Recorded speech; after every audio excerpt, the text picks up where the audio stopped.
Good evening, guys. So, next topic is all about emitter follower configuration.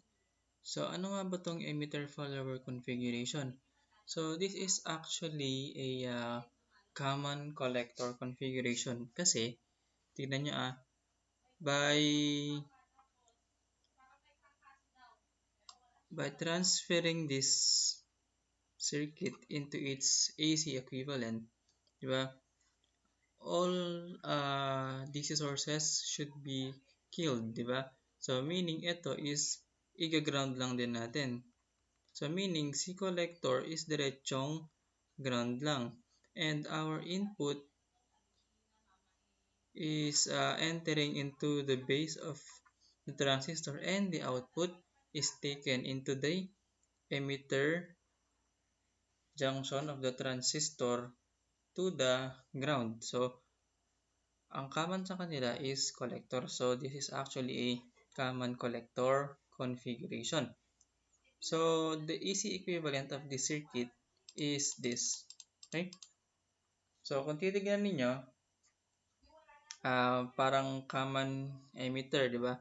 Unbypass emitter resistor, di ba? So, nga lang, dito, instead of dito natin kukunin yung VO, di ba? Instead dito sa collector terminal, di ba? Dito sa may emitter terminal natin kukunin yung V sub O.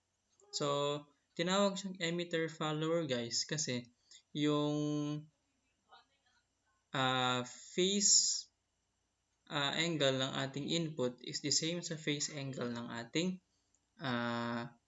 output. So, kaya tinawag na emitter follower kasi it follows the phase angle of the input. So, kung tataas sa positive half cycle ang input, tataas din sa positive half cycle ang ating input. So, sabay sila. Okay? So, what are the formulas that are included in this emitter follower configuration? So, kung titignan ninyo, yung ZI natin is dito pa rin. Diba? So, diba medyo familiar tayo sa Familiar tayo sa part na to, diba? So, ang ZB natin is the same with our previous lesson, diba? So, ang ZI natin, okay? Ang ZB is dito. ZB, dyan. Okay? And then, ang ZI natin is RB in parallel with ZB. But ZB, guys, is ito. Beta RE plus beta plus 1 RE. So, using approximations, guys, since RE is usually larger than RE, okay? Since RE is usually larger than RE, so in-approximate niya na, ang ZB natin is approximately equal to beta RE. Okay? So, itong nasa loob ng parenthesis is in-approximate niya as RE. Kaya ang ZB natin is ito. Okay? And then, ang ZO natin is, of course, mag-iiba na kasi ang ZO natin is seen looking at this terminal, which is dito natin kukunin yung output VO natin. Diba? Ito yung output VO natin. So, for ZO, so we have this formula. RE na malaki in parallel with RE. But, parang sinabi ko kanina, di ba? Since RE is, okay, RE is larger than RE, so in-approximate niya, kapag kukunin natin ang parallel combination nito, ang sagot dito is approximately equal to this one. Okay? Pero kung gusto nyo gamitin ito in our computation later, pwede lang din. And then, kung ito din gamitin ninyo, okay lang din. Basta ilagay nyo na by approximation. Okay? And then,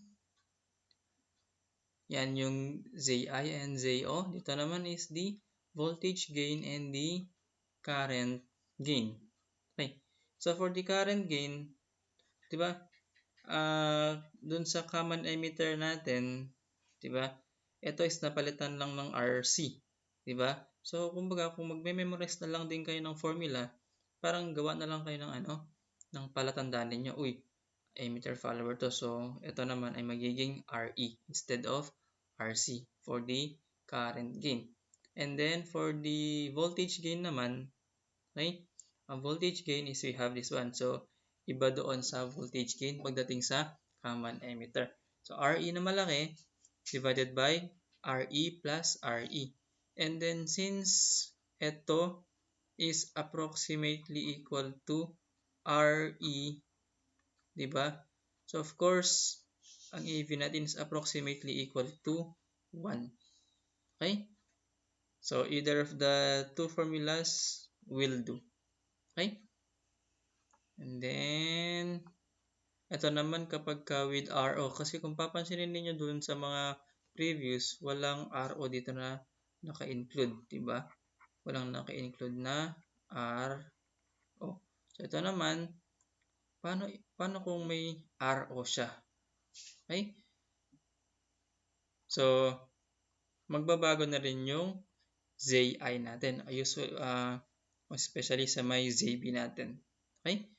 And then, just copy again the formula since open formulas naman tayo. Okay? So, no problem with that. So, kahit may RO man o wala, okay lang yan kasi may formula naman. So, formula based lang tayo ngayon. Okay? And then again, for AV and AI, so included pa rin si RO of course. So, ito si RO. But the voltage gain for this specific topic, the emitter follower, okay? So, approximately equal to 1 pa rin siya. Approximately equal to 1 pa rin siya kasi kung yung RE natin, okay, is larger than RE. Okay? So, example tayo. So, for this example, okay, for the common collector circuit shown, determine the following: ZI, ZO, AV, and AI. Okay. So, to solve this one, okay,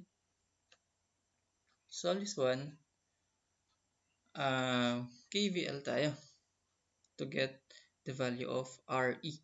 Okay, so KVL tayo dito.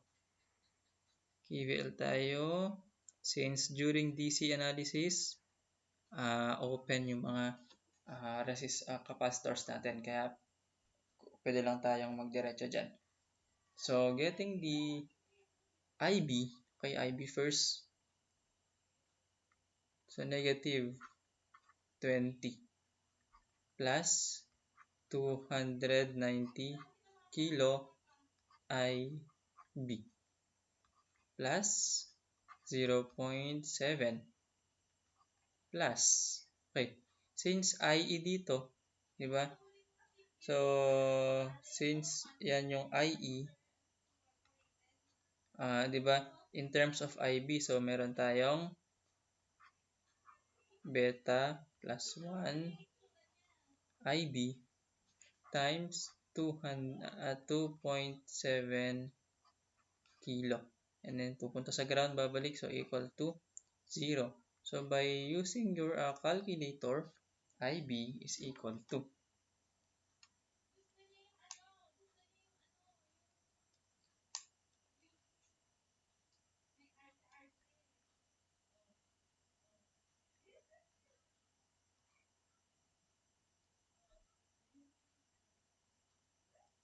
So, ang beta natin ay 70. So, 71 yun. 71 times 2.7K alpha X equal to 0. Okay, so solving for IB, so we have 40.07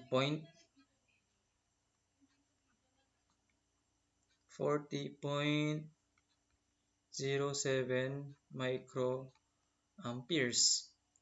And for getting IE, okay, IE is equal to 71 times IB. So, ang IE natin is equal to 71 times 40.07 micro. Okay, so we have 2.84 milliamperes. And to solve for RE, di ba? So 26 millivolts divided by 2.84 milliamperes. So, ang RE natin is equal to 26 millivolts divided by 2.84 milliamps. Okay, so we have 9.15 ohms. So that is our RE. Now, to solve for Zi,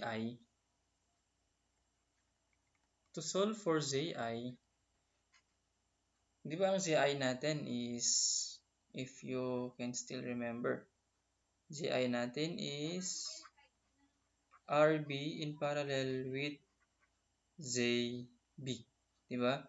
But ZB, okay? So kung dediretso na natin, Zi is equal to, ang RB natin is 290K. 290 kilo in parallel with. So, kung ayaw nyo gumamit ng approximations, guys, you can always use yung exact. Okay? So, ang ZB is beta RE, di ba? So, beta RE. So, check na lang natin para sigurado. Magkamali tayo. For ZB, ayun. Ang beta natin kanina is 70, di ba? So, 70 times RE plus 71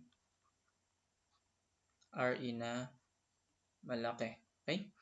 And then, use your calculator na lang.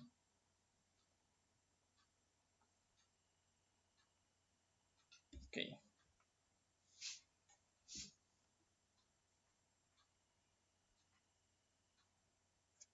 So, for Zi,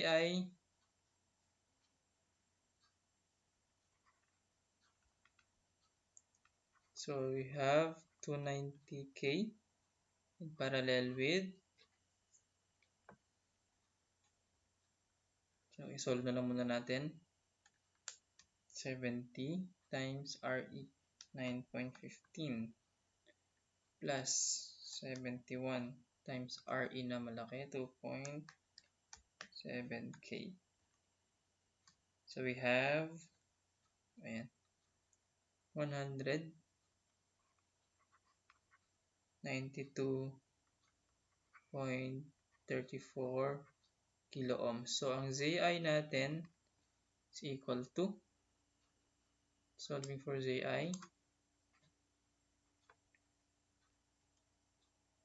290K times 192.34, then 290K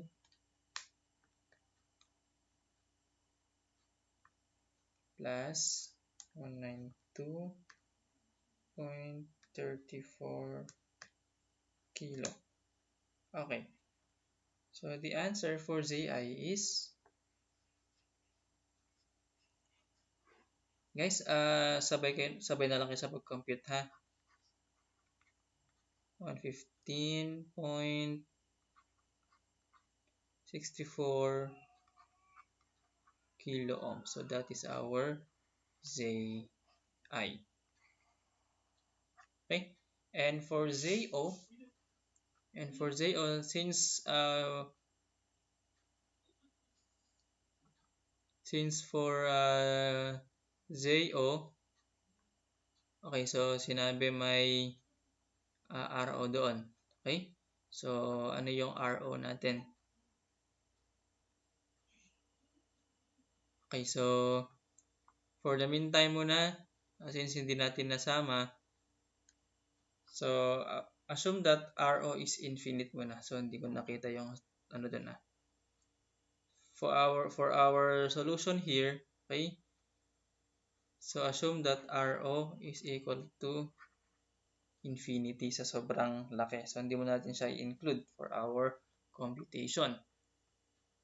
So that we can use yung ZO. So, for ZO without RO, ayan. So, ZO natin without RO is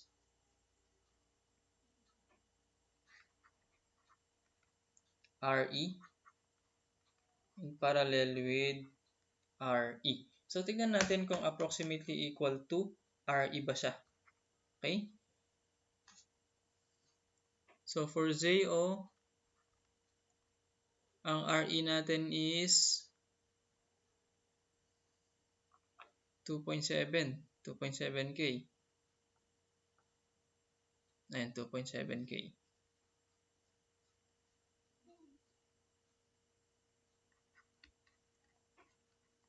Times RE natin is 9.15 divided by 2.7 plus 9.15. So, for ZO, okay, ang ZO natin is 2.7K times 9.15, 2.7K plus 9.15. Okay, so the answer is 9.12. Okay, so that is approximately equal to RE talaga. Okay, so 9.12 for ZO. And for the voltage gain, so take note guys, without RO muna tayo ha. So kung without RO naman, so ang AV natin, ayun. Okay? So isolve pa rin natin if that is approximately equal to 1. Okay? Para maipakita lang natin magamit yung mga formulas. So for AV, voltage gain, RE natin is 2.7 kilo divided by 2.7 kilo plus 9.15. So, ang voltage gain natin. So, in here guys, wala tayong negative. Okay? Hindi negative yung output natin, ang gain natin kasi sabi ko nga kanina, they are in phase. Okay? Yung input at saka output natin in phase sila. So, walang phase inversion. So, calculating it, so 2.7K plus 9.15. Okay, the answer is 0.9966. So approximately 0.997 and approximately equal to 1. Okay. And for the last one, for the AI, okay,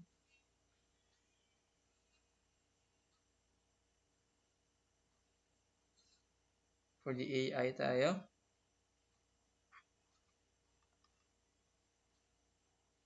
For AI, so we have negative. Okay.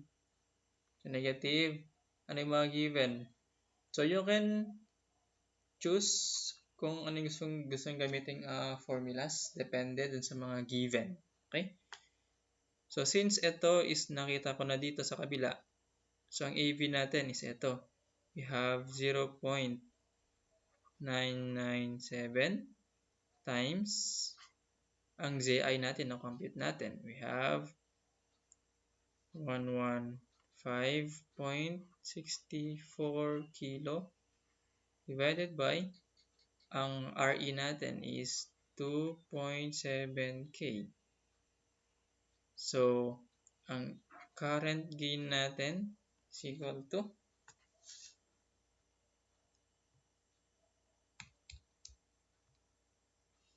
115.64 divided by 2.7. Okay, so current gain natin is negative 42.70. That is our current gain. Okay, so sa next computation naman, so I will leave it to you na. Ito naman kapag with RO naman, okay? Since nabanggit doon, if RO is equal to 20 kilo ohms, okay? So in solving RO, in solving ZI, ZO, AV, and AI, okay? So include now yung RO natin, okay? So include na yung RO natin.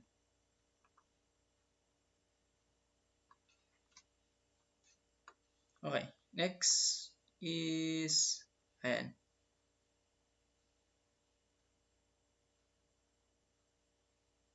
So GOS is 20 microsecond naman.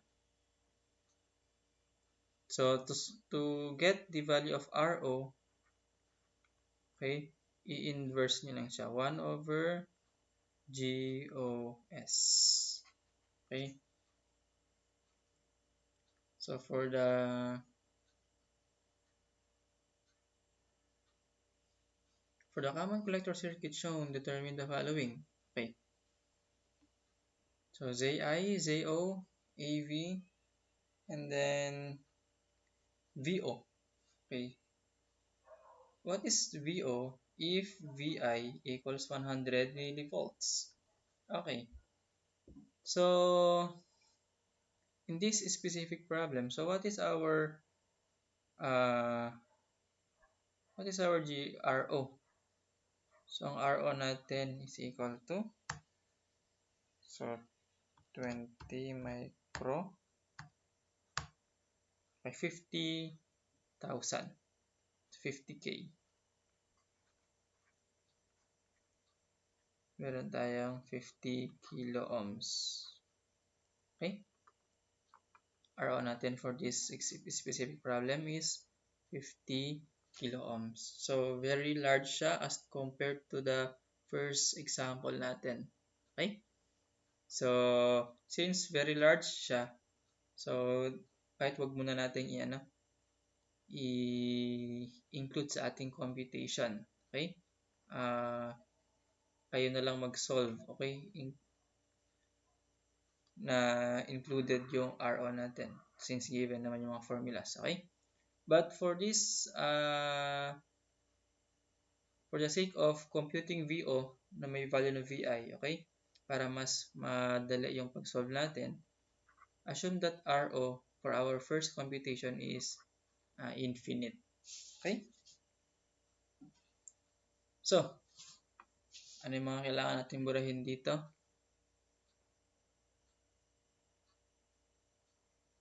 Okay, so burahin na lang natin lahat.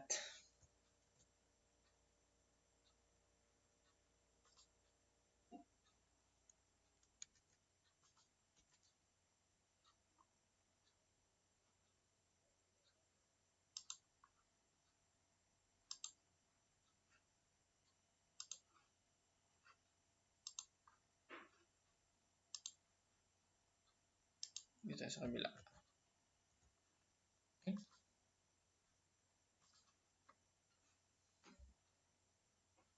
So, di ba may may example tayo na ganito nun last time. So, kunin nyo muna yung VTH niya and then kunin nyo yung RTH. Okay? So, remember this is R1. Okay? And remember this is R2. So, ang R prime natin is the parallel combination of R1 and R2. So, diretsuhin na natin. So, ang R1 is, sige, sulat na lang natin. 56 kilo in parallel with 8.2 kilo. So, R prime is equal to 8.2K. Then 56K plus 8.2K. So we have 7.15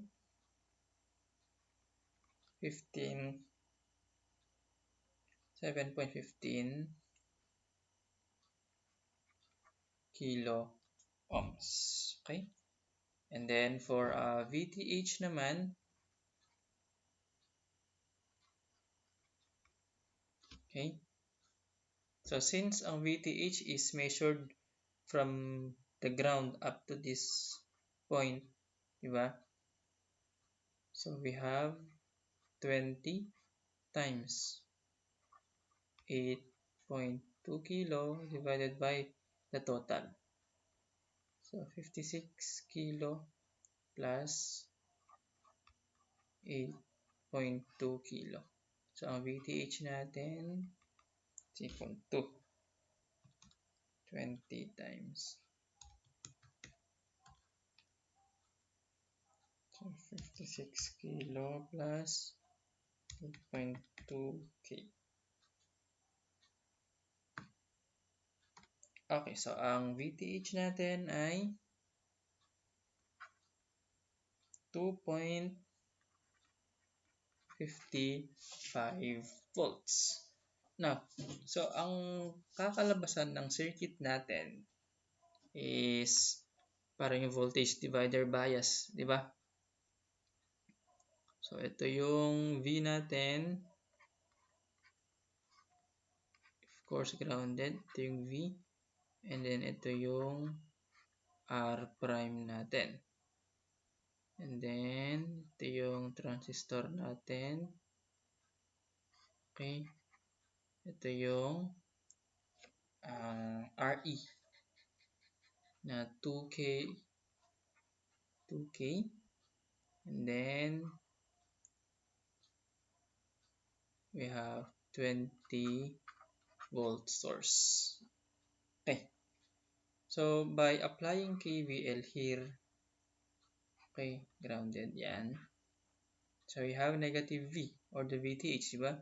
Negative 2.55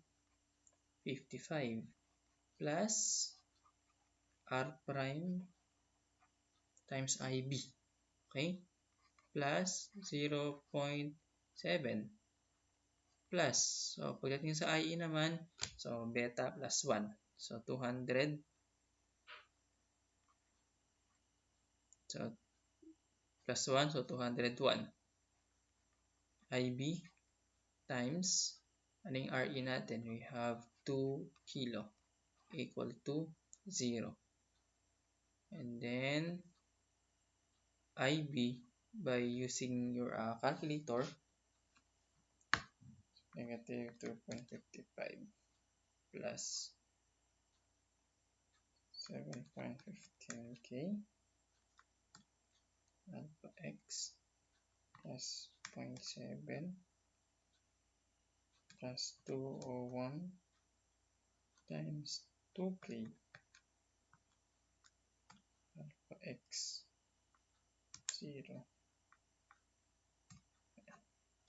Charan! Okay. So, ang IB natin is 4.52 microamperes. Okay? So, getting IE, so 201 times IB. So, ang IE natin is equal to what?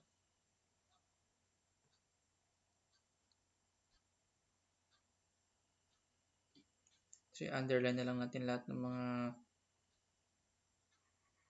significant values natin. Okay. IB.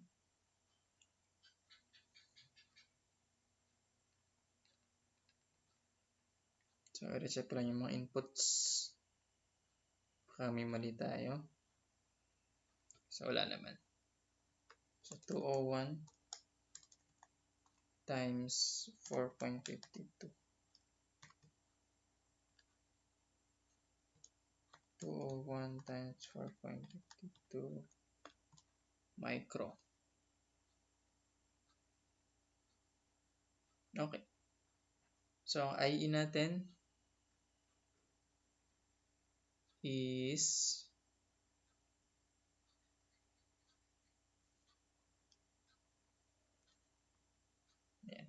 0.91. 0.91 milliamperes. Okay, and solving for RE, yung RE natin is 26 millivolts divided by IE. So, ang RE natin is 26 milli divided by 0.91 milli. Okay, so meron tayong laki ng RE natin, 28.57 ohms for our RE. Now, to solve for ZI, okay? So, solving for ZI, guys. So, ang ZI natin, without RO muna tayo. ZI is, instead of RB, so R prime na yan, diba? R prime in parallel with ZB. Okay. But ZB is equal to beta RE, diba? So, ZI natin, value, anong value ng R prime? 7.15 kilo.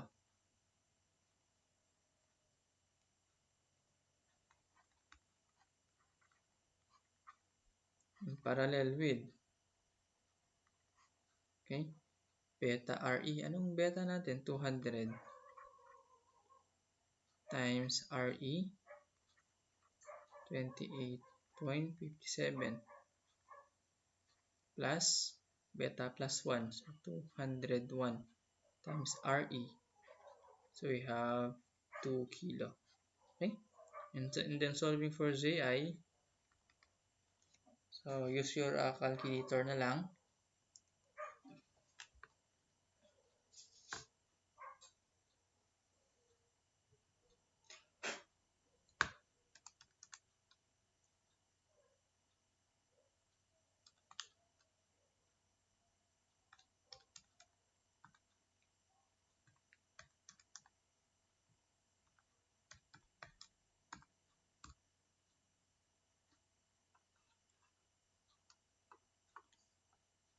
So check lang natin.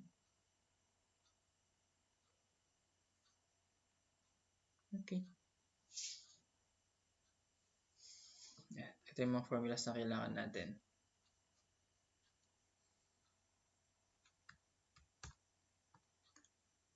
So 7.15 K, 7.15 K plus answer. So the GI natin is 7.03 kilo ohms. So that is our ZI. Okay, so paano kung ito ginamit natin? Okay. So let's try kung ito gamitin natin. So ang beta is 200, diba? 200 times RE is 2K.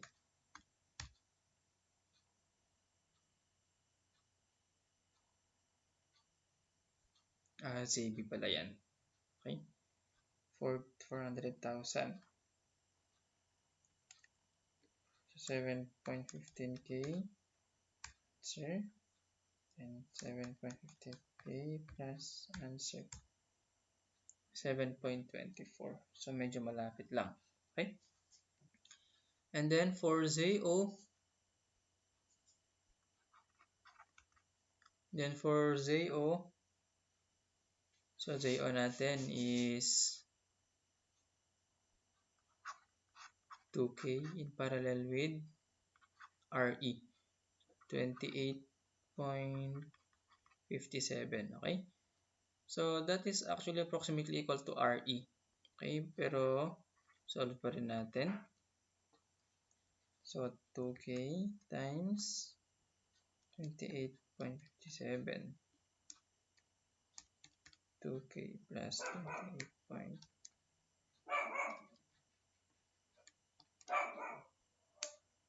Okay, so the answer for ZO is 28.17 ohms. Okay, for Z. And for the question for letter C. Okay. Okay, so for AV, okay. So for AV tayo,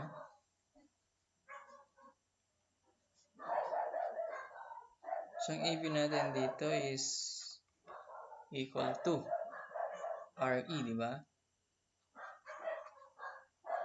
RE divided by RE plus RE.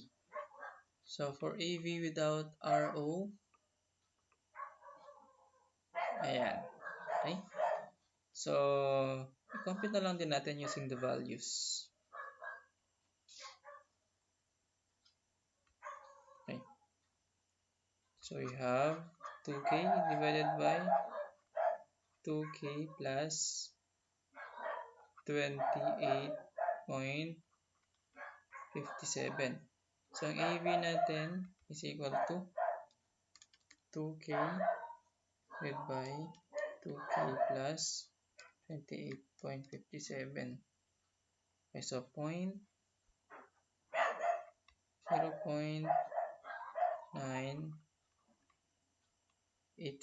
or 986. Ground tayo.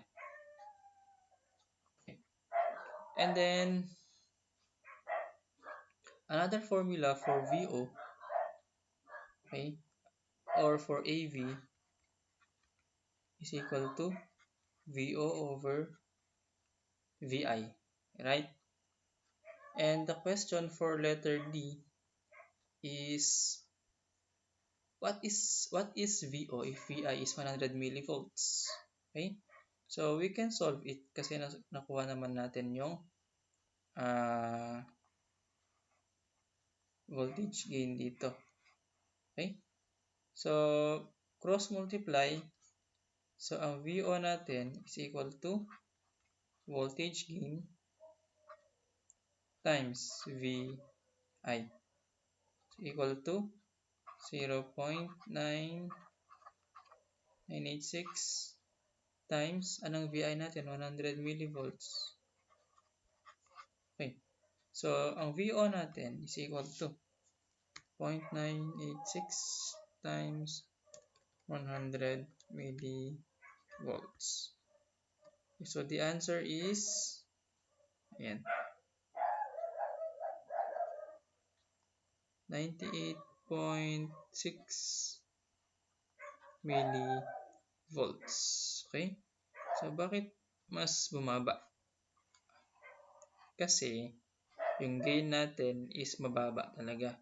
Okay, in-approximate lang into 1. Okay? But in reality, as per calculation natin, less than 1. Okay? So, automatic, ang VO natin is mababa din dun sa VI natin. Okay? So, ito naman, i-try nyo na rin i-solve. Okay?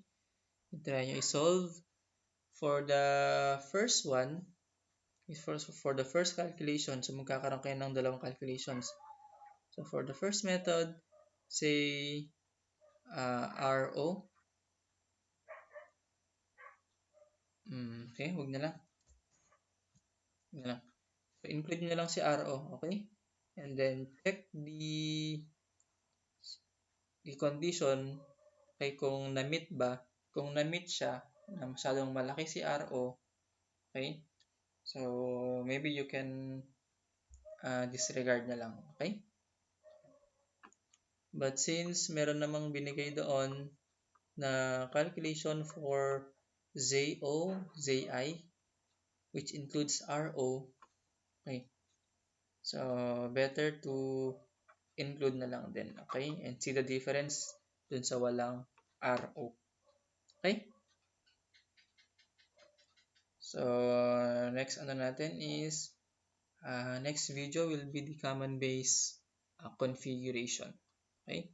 So, if there are questions, please magsabi lang kayo sa GC natin. Okay? So, good night everyone.